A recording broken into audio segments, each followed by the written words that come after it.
La facture, émission 623.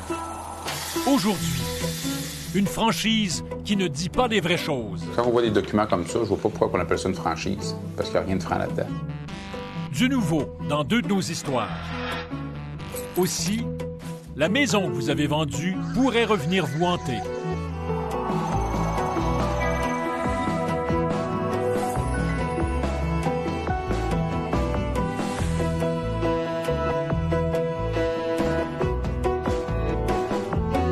Bonsoir, bienvenue à La Facture.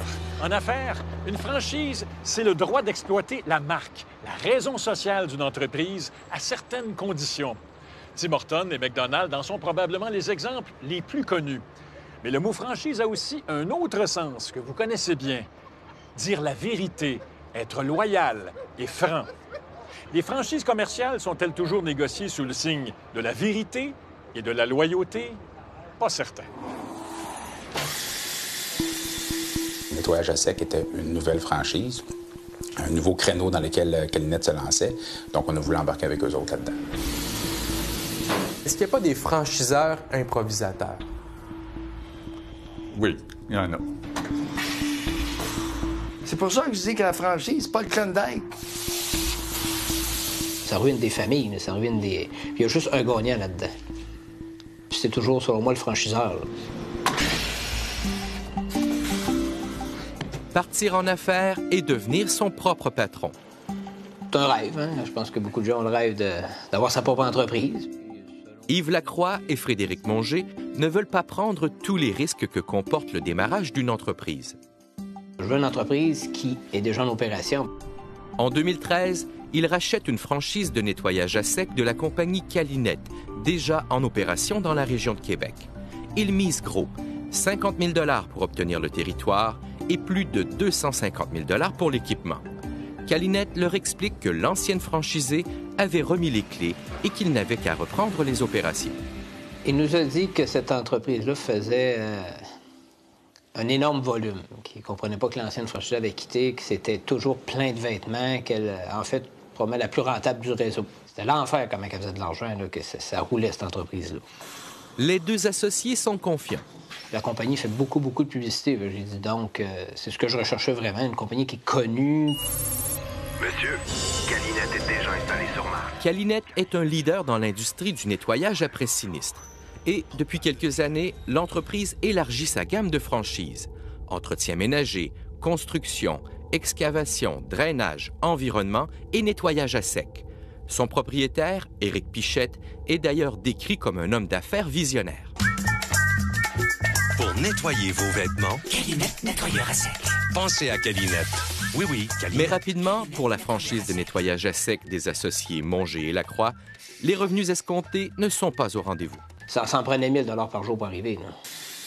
La première semaine, on s'est vite rendu compte que ça n'avait aucune mesure avec les chiffres prévus, là. Les deux entrepreneurs redoublent d'ardeur, mais rien n'y fait. En fait, le seul qui gagne là-dedans, c'est Calinette, là. Parce que tout le temps qu'on opère, il prend quand même ses redevances. Même s'il sait qu'on ne fait pas d'argent, il pige dans le compte et il prend les redevances. Après presque une année d'opération, c'est la faillite qui pointe à l'horizon. Il ferme boutique, étranglé par les dettes. Donc, à 4 enfants, on s'entend qu'on s'est serré, puis les cartes de crédit se sont remplies, puis ça n'a pas été facile. La franchise, c'est une recette. Et une recette qui a été éprouvée. Le Conseil québécois de la franchise représente plus de 80 franchiseurs et 1133 franchisés. C'est lorsqu'on a affaire à un franchiseur qui n'a pas éprouvé sa recette et qui va venir éprouver sa recette sur le dos de son franchisé. C'est le franchisé qui devient un peu le cobaye du franchiseur. On est des cobayes. C'est peut-être un mauvais choix de business d'aller dans ce créneau-là. C'est un qui n'a pas été rodé. Ils disent, mais mettons, on vend des franchises sans savoir si ça va fonctionner. Il faut que le futur franchisé fasse ses devoirs d'une façon ou d'une autre pour s'assurer que sa décision de devenir un chef d'entreprise, elle est basée sur du concret. Il faut valider, je ne le dirai pas assez, il faut valider. Les futurs franchisés ont bien essayé de vérifier si les projections financières fournies par Calinette étaient réalistes. Premièrement, j'ai essayé d'avoir des renseignements sur l'ancienne franchisée avant nous. J'en ai pas trouvé. Il nous a sorti une histoire qu'elle avait quitté le pays. C'est sûr que je ne prendrais pas l'avion courir après. Là. Fait que ça s'est arrêté là. Nous, on a fait confiance à Calinette pour les chiffres, ces chiffres-là. Les chiffres dont il parle, ce sont ceux que Calinette a ajoutés sur leur feuille de projection. On y lit à la note 1 que les données de la première année sont tirées des ventes de l'ancien propriétaire. Et on voit très bien que la franchise était alors rentable. Était-ce la réalité? La facture a retrouvé l'ancienne propriétaire. Après la fermeture de votre franchise, est-ce que c'était toujours possible de vous rejoindre? Oui. J'ai encore d'ailleurs le même numéro de cellulaire que j'avais dans le temps. Je demeure à la même adresse. Si un futur franchisé avait pu vous parler, oui. Vous lui auriez dit quoi exactement? Que l'entreprise perdait de l'argent, faisait des pertes. C'est sûr que c'était pas une entreprise profitable. Nous lui avons montré les chiffres que Calinette a présentés à messieurs Lacroix et Monger comme étant les siens. Est-ce que c'est vrai les chiffres qu'on voit là? Non. Vous ne savez pas comment on fait pour arriver à ça? Non, je ne sais pas quelle calculatrice Calinette ont pris, mais... 14 Elle a 200 perdu de revenus. 53 000 pièces en 8 mois. Ce commerce-là était déficitaire. En tout cas, là. Ça, c'est les revenus. OK, Il c'est a bon. dit qu'elle Non, faisait excuse. de l'argent. C'est sûr, s'il avait montré mes chiffres à moi, je pense pas que la revente aurait été possible. Là. La dame a fait déficit sur déficit. Elle n'a jamais fait de profit. Alors que la colonne de chiffres nous dit qu'il s'agit des chiffres réels de la propriétaire précédente. Vous pensez quoi de ça? Ouais.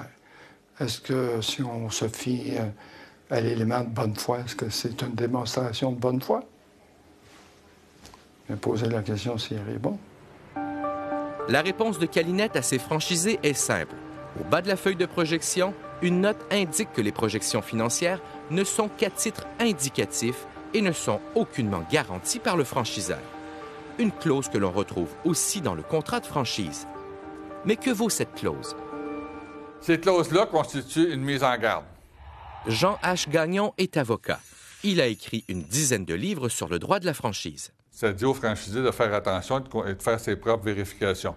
Mais ceci dit, ça ne permet pas aux franchiseurs d'écrire n'importe quoi dans ses projections en pensant que les clauses vont annuler tout ce qui est écrit. Si les tribunaux jugent que les critères pour faire des projections raisonnables ne sont pas rencontrés, les projections vont être jugées comme étant des fausses représentations et il n'y a pas un contrat qui peut permettre de faire des fausses représentations. Frédéric Monger et Yves Lacroix ne sont pas les seuls à recevoir des projections financières irréalistes. Lorsqu'ils ont commencé à parler à d'autres franchisés, ils ont vite constaté que quelque chose ne tournait pas rond. En fait, tout le monde qu'on connaît ont perdu. Au début, on se dit, c'est peut-être nous. Mais là, aujourd'hui, je suis convaincu, c'est pas moi. Là. Je suis pas différent de tous les autres. On peut pas tous être pas bons. Là. Tout le monde perdait de l'argent. La facture a parlé avec 4 ex-franchisés de la région de Québec qui ont perdu gros. Ils ont payé 50 000 $ pour obtenir un territoire et de 200 à 300 000 $ pour l'équipement et l'aménagement du local. Avant d'acheter leur franchise, ils ont tous reçu de Calinette des projections financières. En les comparant, nous avons découvert que les colonnes de revenus sont identiques. Pourtant, leurs franchises étaient toutes situées sur des territoires différents. Un véritable copier-coller de projections qui se sont avérées largement erronées. Est-ce que c'est une bonne façon de faire? Non. Chaque territoire devrait être analysé et je serais très surpris, moi, que chaque territoire est similaire. C'est impossible. Bonjour, M. Pichette. Maxime Poiré, je suis journaliste. Le propriétaire de Calinette a refusé de commenter le dossier de ses franchises de nettoyage à sec. Dans un courriel envoyé à l'époque aux deux associés, Éric Pichette leur reprochait de ne pas avoir fait assez d'efforts pour développer des points de dépôt et une route de cueillette et livraison. Il ajoutait qu'il a toujours été écrit noir sur blanc que les projections financières qui ont été fournies n'étaient pas garanties par Calinette. Quand on voit des documents comme ça, je vois pas pourquoi on appelle ça une franchise, parce qu'il n'y a rien de franc là-dedans. Au Québec, les franchisés sont moins protégés qu'ailleurs. Moi, je pourrais créer une entreprise, me vendre des franchises. Il y a comme rien qui encadre ça. À peu près partout en Amérique du Nord, des lois encadrent les relations entre les franchiseurs et les franchisés. Mais au Canada, 5 provinces, dont le Québec, n'ont pas de loi qui régisse spécifiquement ce secteur d'activité. Si jamais vous voulez vous procurer... Des lois qui, ailleurs, obligent un franchiseur à fournir des informations vérifiées à ses futurs franchisés. On pourrait avoir au Québec une loi qui prescrit de donner un tel document de divulgation avec des informations précises et avec des normes qui régissent les projections financières et les informations financières fournies aux franchisés. Il faut que le gouvernement mette ses culottes et fasse des lois qui sont plus encadrées, en fait, qui encadrent tout le processus de franchisage au Québec. Vous voulez acheter une franchise? Consultez. On ne le dira jamais assez. Consultez un comptable ou un autre expert en gestion, mais faites-vous faire une étude sur la viabilité économique de l'entreprise que vous voulez acquérir. Après la pause, des nouvelles de notre histoire de maison à démolir à Saint-Barthélemy et de notre histoire d'expropriation par Hydro-Québec en Gaspésie. Je suis pas contre l'électricité que le gouvernement passe, l'Hydro-Québec, mais je suis contre qu'ils nous volent. Ça, je suis contre ça, par exemple.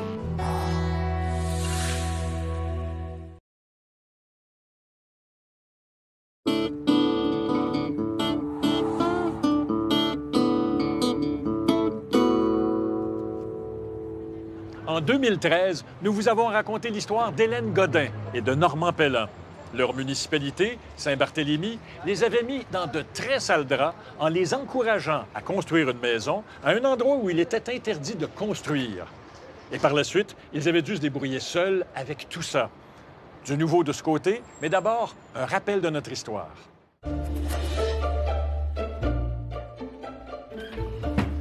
Ici, on tombe dans le salon. Le couple possède un terrain sur le bord du fleuve Saint-Laurent. Or, la municipalité cherche à se développer, car elle a besoin d'argent. Elle les incite fortement à y construire une maison. C'est la municipalité qui vous écrit ça? Oui, oui. Que vous détenez une belle opportunité de réaliser vos projets et vos rêves. C'est ça. Le couple décide de saisir l'occasion. Mais pendant la construction, ils reçoivent une autre lettre de leur municipalité. Ils n'en croient pas leurs yeux. Elle me dit d'arrêter les travaux complètement. Et puis, si je continue, c'est 500 $ d'amende par jour. La municipalité s'était royalement trompée. Elle n'aurait pas dû émettre ce permis. La berge est protégée du développement. Pierre Roy est le maire de Saint-Barthélemy. Donc, de bonne foi, on est allé plus vite qu'on aurait dû. Mais vous avez investi quoi? Ah, au-dessus de 80 000, ça, c'est sûr, là. L'administration est ouverte à la discussion, qui durera des mois. On a eu comme un genre d'entente que ça semblait être intéressant pour les deux parties. On a communiqué avec les assureurs pour le faire parvenir, mais à partir de là, eux continuaient. À 80 km de là, dans cet édifice à Montréal, la Mutuelle des municipalités du Québec décide qu'elle ne paiera pas le moindre cent au couple. Elle considère que le couple et son avocate ont dépassé le délai légal de 6 mois pour poursuivre une municipalité au Québec. Ce délai courait même pendant qu'ils négociaient avec la municipalité.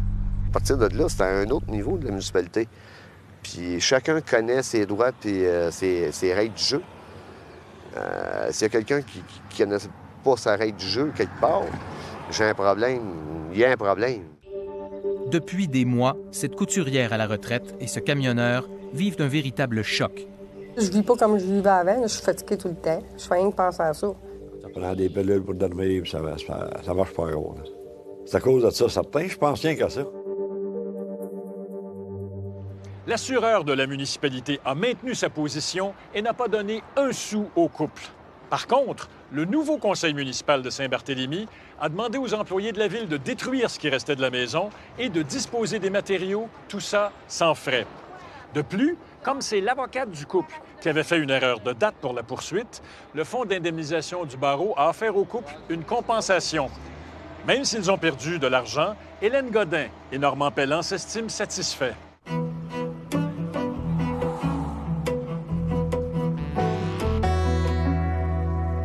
Il y a un an, nous vous avons raconté l'histoire de deux Gaspésiens déterminés qui avaient décidé d'affronter une très grosse machine.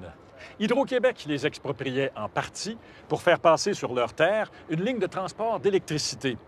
Les deux hommes considéraient que l'offre d'achat d'Hydro était à la limite insultante. Du nouveau de ce côté, mais voyons d'abord un extrait de notre reportage. Nous sommes à New Richmond, dans la baie des Chaleurs, en Gaspésie, dans ce qu'il reste de la plantation de pin rouge de Reynald Murphy. Lorsqu'on vous a exproprié, qu'est-ce qu'on a coupé finalement? Bien, en fin de compte, ils ont coupé environ 100 pieds par là. Puis toute la largeur de ma terre, c'est 208 pieds, qui représentent environ 450 arbres. Contrairement à 32 autres propriétaires, Reynald Murphy ne s'est pas entendu de gré à gré avec Hydro-Québec sur le passage d'une nouvelle ligne de transport d'électricité en provenance du parc éolien de New Richmond. La société d'État l'a donc exproprié et lui a offert une indemnité de 600 $. Je suis pas contre l'électricité et que le gouvernement passe l'Hydro-Québec, mais je suis contre qu'ils nous volent. Ça, je suis contre ça, par exemple. Sur la terre voisine, Léopold Audette constate les dommages à sa propriété. Lui aussi a été exproprié. C'est un désastre. Ça me fait penser à un désert. Un désert, il ne pousse plus rien du tout. Puis il ne poussera jamais à rien parce qu'ils ont anéanti. Il conteste l'offre de 2000 $ d'Hydro-Québec. Mais j'ai décidé de me battre pour montrer aux jeunes que ces grosses machines n'avaient pas tous les droits. Les deux voisins ont décidé de s'unir et de contester l'indemnité que la société d'État leur a versée. Sans avocat et sans experts, ils se sont retrouvés au palais de justice de New Carlisle. Et surprise, le tribunal leur a donné largement raison. L'indemnité de Léopold Audette a bondi de 2 000 à 12 238 $. Celle de Reynald Murphy est passée de 600 à, tenez-vous bien, 28 569 $. Dans son jugement, le tribunal a reconnu un déséquilibre des forces en présence, les deux hommes ayant dû se défendre seuls contre une équipe d'experts engagée par Hydro-Québec. Face à cette cuisante défaite, Hydro-Québec a porté les deux causes en appel. Nous autres, ce qu'on fait présentement, là, on ouvre une petite porte, puis ils n'aiment pas ça. Il y a un petit peu de lumière là, pour les citoyens du Québec, là, puis là, ils fessent dedans un coup de pied pour être sûr de la former tout de suite. C'est ça. T'sais. Très bonne nouvelle pour Reynald Murphy et Léopold Audette. En mai dernier, Hydro-Québec leur a offert une entente à l'amiable. Les deux hommes ont accepté cette entente confidentielle et s'en disent très satisfaits. Et comme Hydro-Québec a préféré ne pas se rendre en appel, la victoire des deux hommes en première instance fait maintenant jurisprudence. Elle pourrait servir à d'autres cas semblables.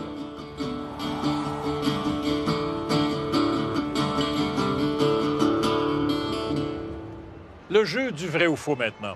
Vous êtes en voiture et vous attendez à un feu rouge. Une ambulance surgit derrière vous avec feu d'urgence et sirène.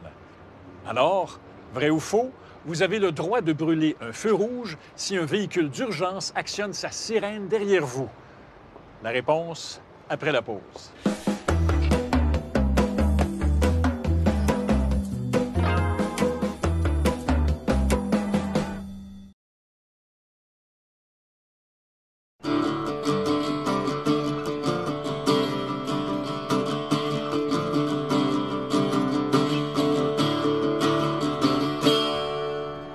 Regardez la facture. Vrai ou faux, vous avez le droit de brûler un feu rouge si un véhicule d'urgence actionne sa sirène derrière vous. Faux. Le Code de la sécurité routière dit que vous devez céder le passage en réduisant votre vitesse, en serrant à droite le plus possible ou en immobilisant votre véhicule. Mais ça ne vous donne pas le droit de brûler un feu rouge. Cela dit, si votre seul choix, c'est de bloquer un véhicule d'urgence ou de brûler une rouge, vous pouvez le faire, mais avec une extrême prudence. Pour nous joindre, composez le 514-790-2636 ou le 1-800-790-2636. Est-ce qu'on peut vendre sa maison et l'oublier complètement? Pas vraiment.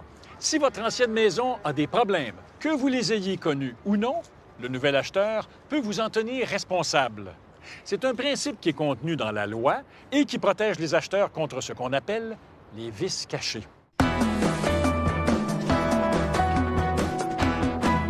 Léo hérite de la maison paternelle. Malgré les souvenirs, Léo décide de vendre la maison. Après l'avoir fait inspecter, une dame achète sa maison. Mais 10 ans plus tard, Léo reçoit une mise en demeure de l'acheteuse. Elle lui explique qu'à la suite d'une infiltration d'eau le mois dernier, elle a découvert que les fondations de la maison sont assises sur de la pyrite. Selon elle, il s'agit d'un vice caché pour lequel elle demande un dédommagement. Léo ignorait tout de ces problèmes de fondation et la vente a eu lieu il y a 10 ans. Peut-il être tenu responsable? La réponse est oui. Le Code civil oblige le vendeur à garantir que la maison qu'il vend est exempte de vices cachés. L'acheteuse pourrait donc poursuivre Léo. Léo aurait-il pu éviter une telle mésaventure? Oui, il est possible de se libérer de cette obligation.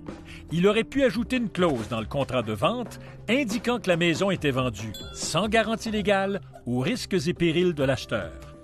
Le fin mot de l'histoire, si vous oubliez votre ancienne maison, elle ne vous oublie pas. Voilà, c'était la facture. Où que vous soyez au pays, à Hawkesbury ou à Whistler, merci beaucoup d'avoir été là. Voici ce que vous verrez la semaine prochaine.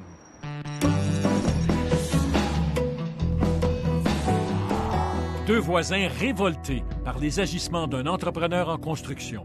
À plusieurs reprises, je suis venu, les ouvriers attendaient après le chef de chantier. Il faudrait démolir de l'intérieur pour remplir l'espace vide. Actuellement, au Québec, il n'y a aucune surveillance qui est obligatoire dans les constructions résidentielles.